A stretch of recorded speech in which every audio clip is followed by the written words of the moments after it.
Buenas noches chicos, ¿cómo están? Espero que se encuentren todo bien. Ya soy el auxiliar Pedro Leonardo Caballero Arroyo. Soy del subgrupo D3 de bacteriología y este video lo hago exclusivamente para poder ayudarles a alguna duda en que tengan en particular. Bien, vamos a ver el tema 2 de normas de bioseguridad y esterilización y desinfección. Bien, primero tenemos que saber qué es la bioseguridad. Bio significa vida y seguridad obviamente comunica su palabra, es sentirse el tema del seguro, ¿ya? Esto va a ser un conjunto de normas o medidas en los cuales esto no solamente lo va a estar aplicando los estudiantes, ya va a ser aplicado tanto por el docente, auxiliares, estudiantes, personal de salud, incluso los propios pacientes eh, y los acompañantes de los pacientes, ya porque esto tenemos que prevenir, por ya que en este momento, ustedes saben, cuando se entra al hospital, en laboratorio en particular, vamos a estar en contacto con diversos factores que son posiblemente de riesgo. Por lo tanto, esta norma de seguridad van a ser para prevenir los accidentes en los que puede existir en esta área de trabajo. Ya como ustedes saben,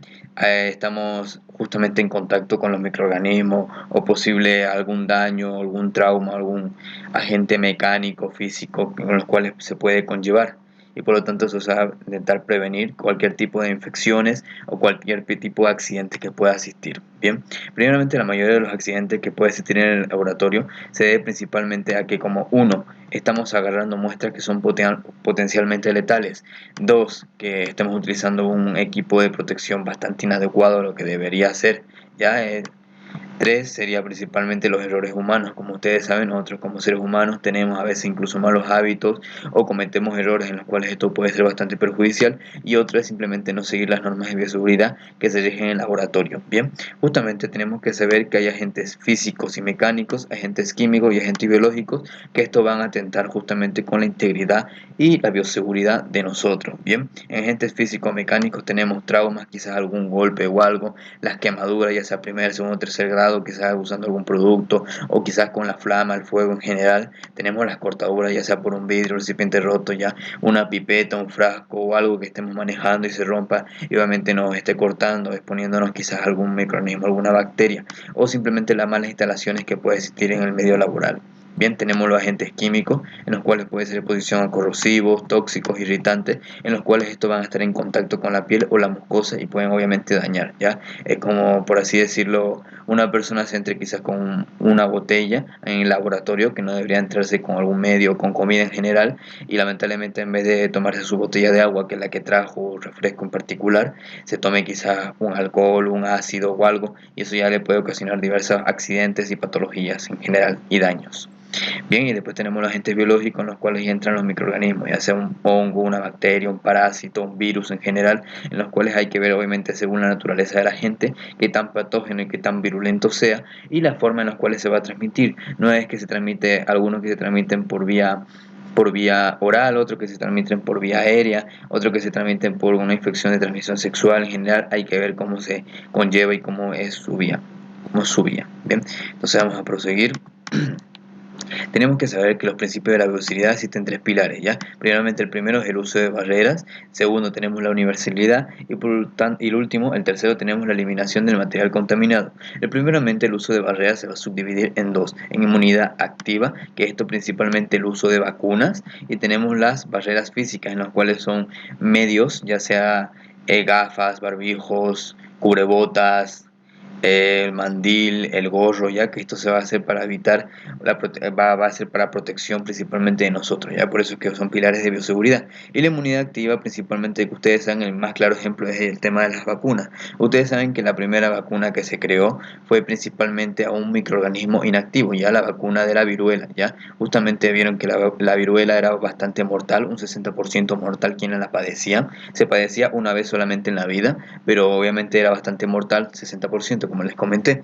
Por lo tanto, entonces justamente el fundador de las vacunas vio de que gracias al virus de la viruela, que se conoce como virus de la variola, pero de la variola bovina, vio que era, aparte que es menos letal, vio que inoculando y inyectando eso a los pacientes, se conseguía la inmunidad, y de esa manera el virus de la viruela que se presentaba en el humano, que es bastante más peligroso que el virus de la variola que se presentaba en la parte bovina, de esa manera conseguir la inactividad y la inmunidad de las personas, ya así más o menos una terminología de cómo se creó la primera vacuna, ¿ya? Por lo tanto, ¿qué son las vacunas? Son microorganismos acentuados, atenuados, mejor dicho, que voy a decir muertos en particular, algo así que ya tiene muy poca actividad, que sí nos da inmunidad a nuestro cuerpo. Bien, después tenemos la universalidad, en los cuales esto significa que todos nosotros, tanto los laboratorios, los microbiólogos, hasta el propio paciente o los acompañantes, tienen que servir unas medidas en las cuales principalmente es tanto para su protección de ellos como para la protección del propio paciente. Y después tenemos que saber la eliminación del material contaminado, en los cuales ustedes saben que en el hospital mismo se va a estar manejando en laboratorio todo, se va a estar manejando productos en los cuales algunos van a estar contaminados más que otros. No vamos a hacer una hoja de papel normal, aún quizás un alimento o algo que consumió un paciente que esté quizás con alguna patología, con algo peligroso, o quizás una jeringa o algo. Hay medidas y formas de desecharse todo el tipo de las basuras que se va a estar creando en el laboratorio. Vamos a proseguir. Tenemos que las vías de infección en las cuales puede haber, uno, tenemos primeramente la boca, en los cuales puede ser que al comer, beber, fumar en el laboratorio, quizás el uso del tema de las pipetas sin protección, o principalmente el tema de las manos, que la llevemos a la boca, puede ocasionar principalmente una vía de infección que sería por la parte de la boca. Lo otro sería por la parte de la piel, sería principalmente cuando nos pinchamos quizás con una aguja o quizás nos cortamos un rasguño que pueda existir, en los cuales se va a perder la continuidad de la piel, el tejido tegumentario, y por lo tanto eso puede ocasionar que los microorganismos lleguen a infectar y colonizar esas regiones. Y después tenemos la vía de los ojos, en los cuales principalmente ya sea quizás por alguna salpicadura de algún material infeccioso, unas gotitas de saliva conocidas como la gatita de Flunger, o algún medio en los cuales pueda llegar a los ojos, y eso puede ocasionar de que nos lleguemos a infectar, ya sea un poco de sangre en general. Y después las vías respiratorias, ya la respiratoria superior, en las cuales nosotros va a ser la inhalación de un microorganismo patógeno, en los cuales esto puede estar llegando, ya sea un virus, una bacteria en general, y ocasionando una patología, ya principalmente en las gotitas de Flunger, como les mencioné hace un rato. Bien, ahí tienen que saber el tema de la esterilización y la desinfección, ¿ya? Principalmente las dos formas en las cuales se va a presentar una bacteria, ustedes saben, vegetativo y esporo. Vegetativo es la forma normal y el esporo solo lo poseen algunas bacterias, que es su medio de resistencia. Ahí enseguida una diapositiva en particular. La esterilización y la desinfección fue creada principalmente por Joseph Lister. Este vio principalmente que vio que había demasiadas mujeres embarazadas que lamentablemente al hacerles el tema de la operación, tenía un alto índice de morir. Por lo tanto, este dedujo que limpiando el material quirúrgico, en los cuales con el ácido férrico limpió el material quirúrgico para realizar la atención a las mujeres embarazadas, y vio que así redujo el tema de las muertes, ya la mortalidad por el tema del embarazo, quizás al hacer alguna cesárea u otra en particular. Bien, aquí tienen que saber tres categorías, ¿ya? Esto sí puede ser pregunta de examen. ¿Qué es la esterilización? ¿Qué es la desinfección? ¿Y qué es la antisepsia? ¿Ya? Aquí tienen que saber principalmente, aquí tenemos, a ver, primeramente esterilización. Esto va a estar destruyendo tanto la forma vegetativa, que es la forma normal, y la forma de esporo, que es la forma de resistencia de las bacterias, pero esto es en material inanimado, ¿ya? Aquí justamente pueden ver la esterilización, en las cuales se va a realizar en diversas, en la autoclave, en hornos en particular, que esto va a ser principalmente para los materiales quirúrgicos e incluso para los materiales, la ropa o indumentaria. Hay cada uno una particularidad en dónde se debe de esterilizar.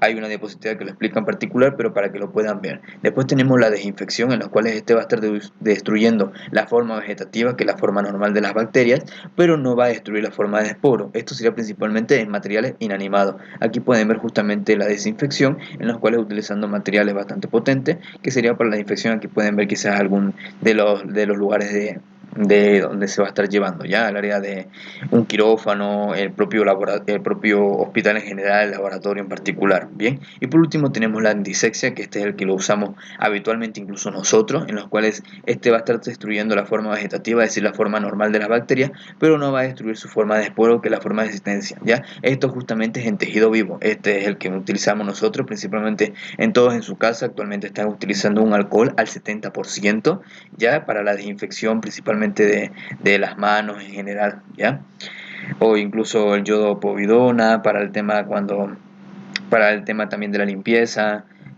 productos yodados para el tema cuando una persona se raspa la piel y todas esas cosas, ya todo lo que tenga que ver con el tejido vivo. Una diferencia que tiene que haber entre la esterilización y la desinfección es que la esterilización va a utilizar tanto medios físicos y químicos, en cambio la desinfección va a utilizar solamente sustancias químicas, ya pueden ver esterilización, método físico, aquí lo pueden ver materiales, y obviamente también productos químicos, ya. Bien, prosigamos. Aquí tenemos el tema de la clasificación. Vamos a estar clasificando los desinfectantes y aquí los esterilizantes, ¿ya? Los esterilizantes ya son materiales aquí bastante complejos. Existen calor seco, calor húmedo, radiaciones y filtraciones, en los cuales aquí el horno de esterilización y la autoclave son bastante en particular, que se tiene que ver en particular, ya utilizan medios físicos.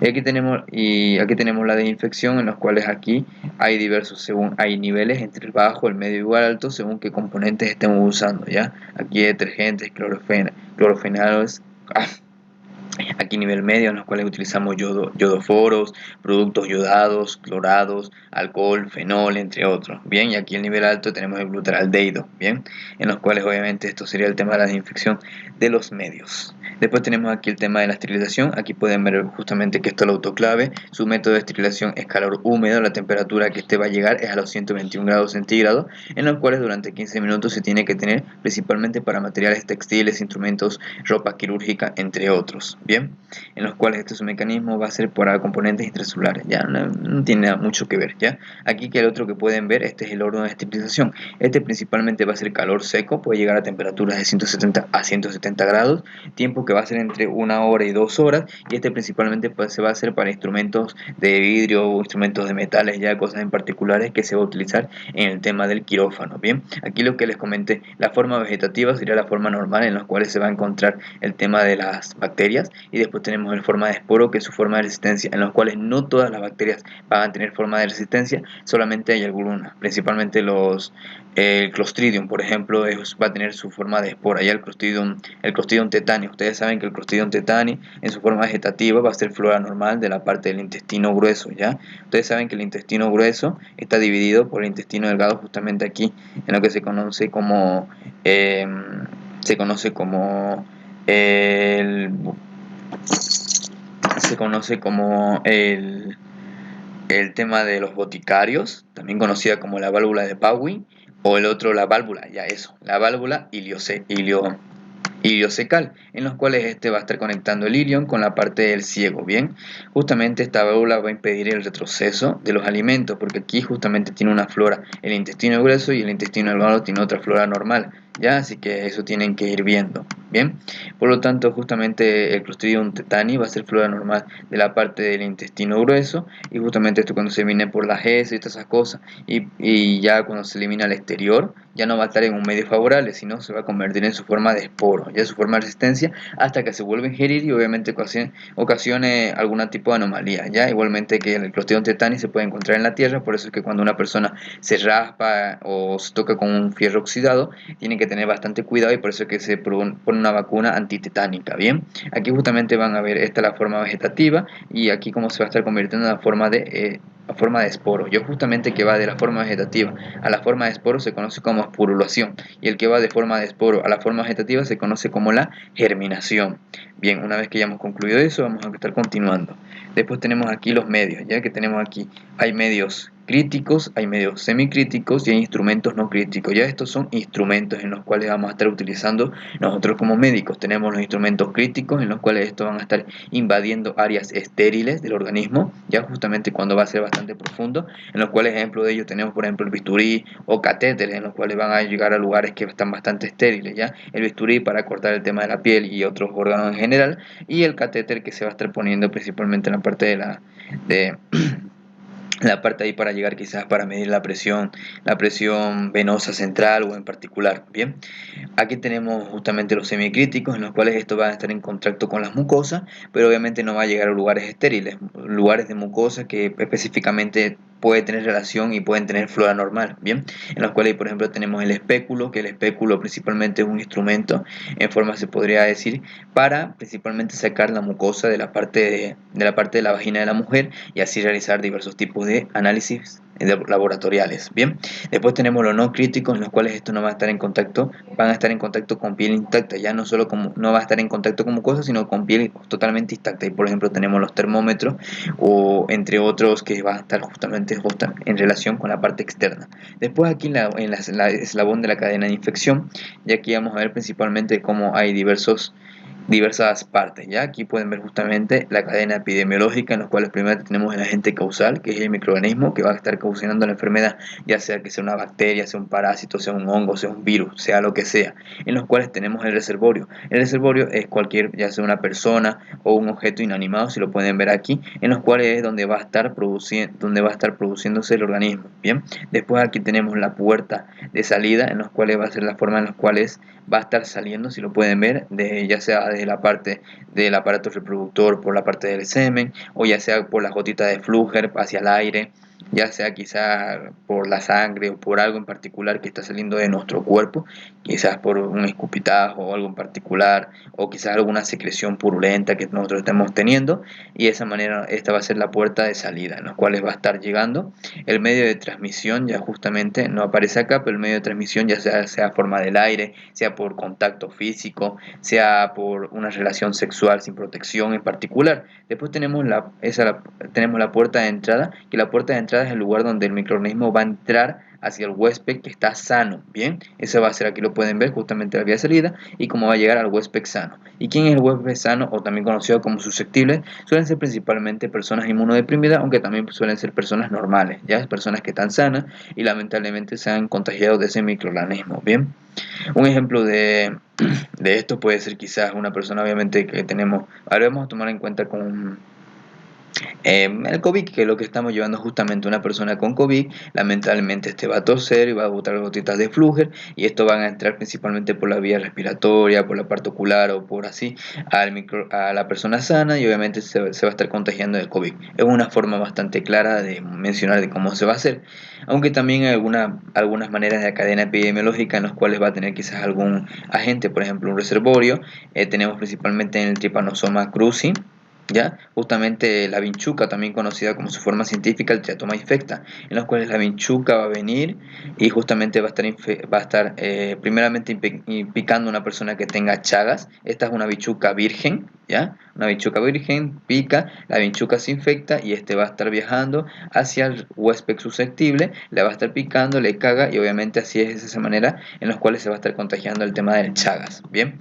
En los cuales el chagas lo que tienen que saber es que va a afectar principalmente a los tejidos nerviosos. Por eso es que cuando una persona que tiene chagas suele tener problemas tanto en la parte del intestino, ya que va a estar comiendo y quitando la parte de las fibras nerviosas de Auerbach y de Meissner, en los cuales por lo tanto va a tener megacolon, o va a ser principalmente atacar a la parte del corazón, justamente al nódulo sinusal, que es el marcapaso del corazón, que este es el que nos da la frecuencia de los latidos cardíacos. Bien, voy a seguir entonces. Aquí en la parte del lavado de manos, principalmente conocemos tres. Tenemos el lavado social, que es el que lo debemos realizar la gente común. Tenemos el lavado clínico, en los cuales esto ya es con un material, ya sea principalmente un jabón con glicerina, en los cuales no suele durar bastante tiempo el lavado clínico. Simplemente se va a estar lavando con abundante agua y obviamente tener la precaución de lavarse bastante bien, principalmente de la parte distal a la parte proximal, y evitando principalmente que otra vez nos volvamos a estar contagiando. Este principalmente lo vamos a realizar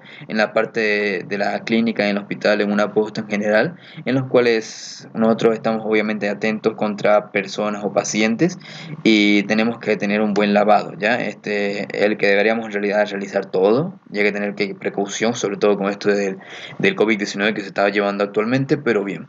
Y después tenemos el lavado quirúrgico, que el lavado quirúrgico ya merita más tiempo, ya merita aproximadamente entre unos 5 a 10 minutos, en los cuales dependiendo según qué categoría estés haciendo, y en los cuales ya no se utilizan productos como jabón glicerina. Ya aquí en el lavado quirúrgico tienen que utilizar jabones, ya una clorhexidina, o si no utilizar principalmente povidona ayudada, ya, en los cuales para lavarse, y el clínico tan solamente va a ser solamente en la parte de las manos, y el quirúrgico justamente tiene que llegar a la parte del codo, ¿ya?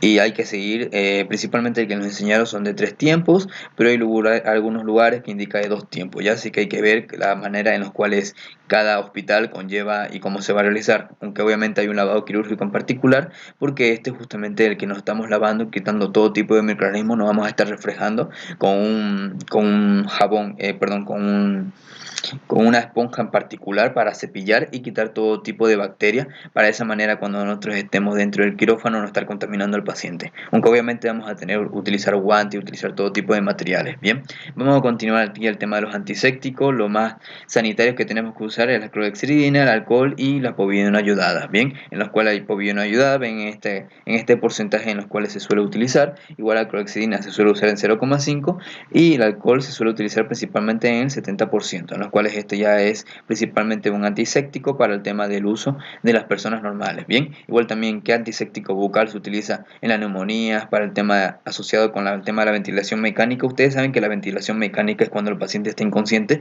y tenemos que seguir con el tema de su respiración. Ya esta no va a ser de forma natural, sino va a ser de forma artificial, y en los cuales en ese es bastante peligroso. ¿Por qué? Porque cuando una persona está con un ventilador mecánico, justamente pierde un reflejo que es bastante importante, conocido como el reflejo, ¿qué cosa? El reflejo de la tos, ¿ya? El tos, o también conocido, o también el reflejo del estornudo, ¿ya?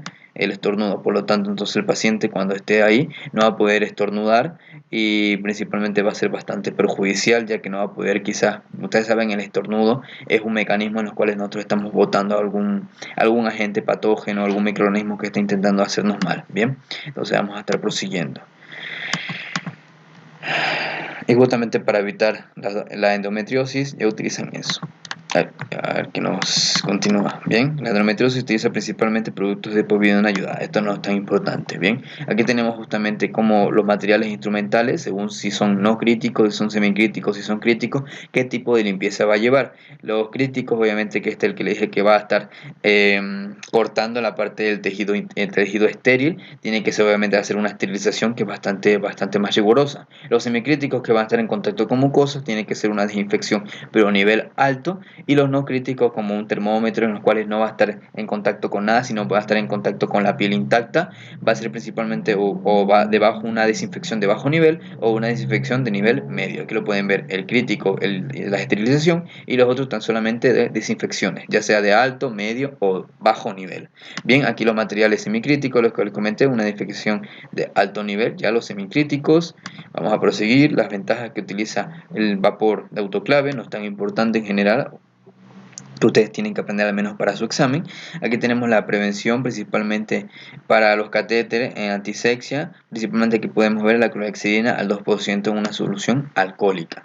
Aquí después tenemos el grupo de riesgo de los agentes biológicos, en los cuales ustedes tienen que saber que los grupos de agentes biológicos en el laboratorio, estos se utilizan más que todo, en los cuales va a existir primer nivel, segundo nivel, tercer nivel y cuarto nivel, en los cuales hay que tener bastante cuidado. El primer nivel suelen ser los innecesarios, en los cuales es muy poco probable que se contagie, ya que haya una enfermedad, y por lo tanto no va a haber riesgo de que se propague. Por lo tanto, un tratamiento no hace falta. Bien, lo de segundo nivel, ahí sí puede causar quizás algún tipo de enfermedad, y puede constituir quizás un problema, ya, aunque el riesgo de transmisión suele ser bastante bajo. Por ejemplo, la Escherichia coli, ya. Ustedes saben que la Escherichia coli se va a subdividir en varios subtipos, ya sea Escherichia coli enterohemorrágica, ya enterogregativa, enterotoxigénica, ya enteropatógena, entre otros, ya según cada uno en particular cuál es el que va a estar produciendo. Uno hay que tener bastante precaución, y esto que se lo pueden tener bastante preguntar principalmente en teoría. Tienen que saber el Escherichia coli enterohemorrágica, que está a producir el síndrome urémico hemolítico. Ya esto es pregunta de examen, se lo digo de una vez para que ustedes lo tomen en cuenta y lo repasen. Bien, aquí tenemos lo de tercer nivel, en los cuales este sí puede provocar, es más probable que produzca un contagio, una propagación a la población, y este posiblemente sí necesite una profilaxis, un tratamiento. Por ejemplo, el Mycobacterium tuberculosis, esto se da principalmente en pacientes inmunodeprimidos, y en los cuales el tratamiento suele ser bastante. Ya saben que el Mycobacterium tuberculosis es una bacteria que se conoce como VAR, que es bacilo ácido alcohol resistente, que este posee en su estructura ácidos micólicos, y para detectarlo es con la tinción de Ciel-Nielsen. Ya esto principalmente son antibióticos bastante potentes, rifampicina, isoniazida, entre otros, y suele ser bastante prolongado, suelen ser 4 meses, ya suele ser el tratamiento de seis meses, en los cuales 4 meses tan solamente va a ser con PERRI, lo que se conoce la mnemotecnia, y ya después 2 meses va a ser tan solamente con si mal no recuerdo, creo que era con RI, ¿ya? Entonces, bien, aquí tenemos ya el último nivel, el cuarto nivel, en los cuales este es bastante elevado. Aquí, por ejemplo, está el virus del ébola, como ustedes saben que este es bastante mortal, en los cuales el, cuando tengan que realizarse la investigación tienen que utilizar los medios de protección bastante adecuados, ¿ya? Igual también aquí el virus del COVID se encontraba aquí, entre otros virus que son bastante peligrosos y justamente estos no van a tener un tratamiento, no se conoce, ya por lo tanto está en el cuarto nivel que es bastante elevado si es que se descontrola, ¿bien? Aquí justamente la protección, la vía cutánea podemos utilizar guantes para protegernos, de la vía aérea podemos utilizar barbijos y la vía digestiva obviamente el lavado de manos, lo que les comenté, el lavado de manos sanitario, el lavado de manos clínico y el lavado de manos quirúrgico según en los cuales estemos entrando. Y por último, para hablar del tema de los residuos, cómo se deben botar, aquí tenemos los residuos infecciosos, en los cuales van a ver, tenemos los residuos infecciosos, que en los cuales tenemos que saber que el bote de basura va a ser de color rojo, después tenemos los residuos especiales, en los cuales tenemos que saber que el bote de basura va a ser azul, y por último tenemos los residuos comunes, en los cuales estos son los que no importarían, en los cuales esto es un residuo negro. Aquí lo pueden ver justamente rojo, negro y azul. Bien, vamos a ver cada uno de ellos. Primeramente tenemos el bote de residuos rojos, en los cuales los residuos son infecciosos. Bien, estos se dividen en 6 categorías, en los cuales tenemos los biológicos, que suelen ser cultivos, medios en los cuales estén en contacto con agentes vivos. Bien, después tenemos la categoría A2, en los cuales ahí están la sangre, hemoderivados, fluidos corporales, ya están las torundas, la gasa, los apósitos, ya las mangueras, entre otras que van a estar en relación, ya los paquetes globulares, ya que estén vacíos, pero hayan estado en contacto con sangre o productos corporales. Bien, el tercer nivel, el A3, tenemos principalmente lo quirúrgico anatómico-patológico, en los cuales suelen ser tejidos, el feto, la placenta, alguna biopsia, los residuos que está quedando o los fluidos que quedan de esto, muestras para análisis, entre otros, que se tenga que desechar, va a ser en la categoría A3 de los residuos infecciosos en la bolsa roja. Después tenemos el A4, aquí tenemos los productos cortopunzantes, ya sea agujas, jeringas, ampollas, lancetas, pipetas, hoja de bisturí, vidrios rotos en general, en los cuales esto se suele tirar principalmente en una caja dura, en los cuales, o también en unas botellas de plástico, en los cuales se pueda desechar sin que atente tanto con nosotros, que son el propio laboratorio, y también con las personas que lo van a desechar, ¿ya? Porque ustedes saben que, ya, yo lo tiro ahí y qué bien, a mí no me pasa nada porque está ahí, pero tienen que tener cuidado porque también al desechar la trabajadora de limpieza o el propio que se va a encargar de la reutilización de todo esto, tienen que tener bastante cuidado porque ellos también se pueden estar contagiando. Ya no solamente piensen ustedes, sino piensen en todo el eslabón que va a conllevar desde tirar el producto o el material de desecho hasta que esto ya vaya al tema de su producto a su lugar final. ¿Ya?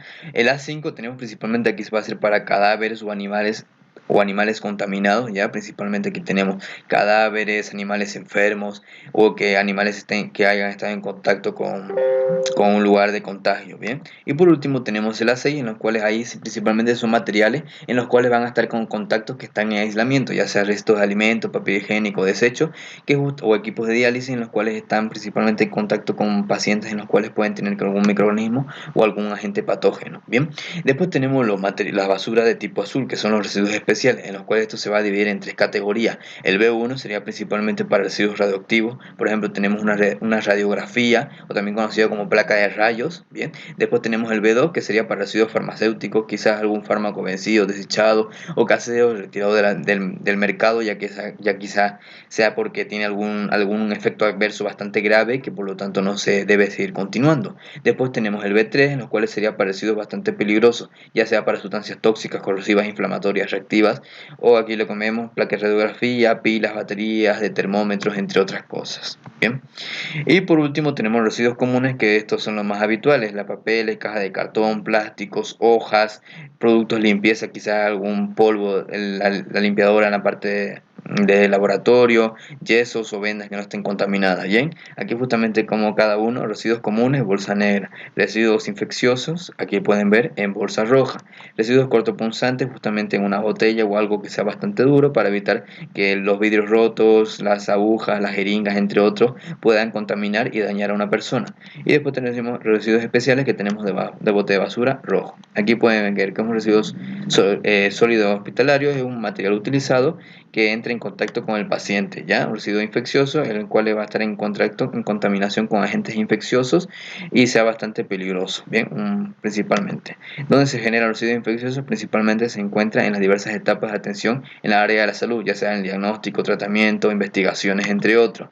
Después tenemos aquí los residuos cortopunzantes, en los cuales, como les comenté, tienen que desecharse en plásticos duros o de metal con tapa, ¿ya? Para evitar todo tipo de contagio. Y aquí los residuos infecciosos de categoría A principalmente no deben permanecer por más de 24 horas en almacenamiento para evitar así una posible contaminación. Bien, y eso sería todo por el tema de su clase. Espero que les haya servido, muchachos. Nos vemos.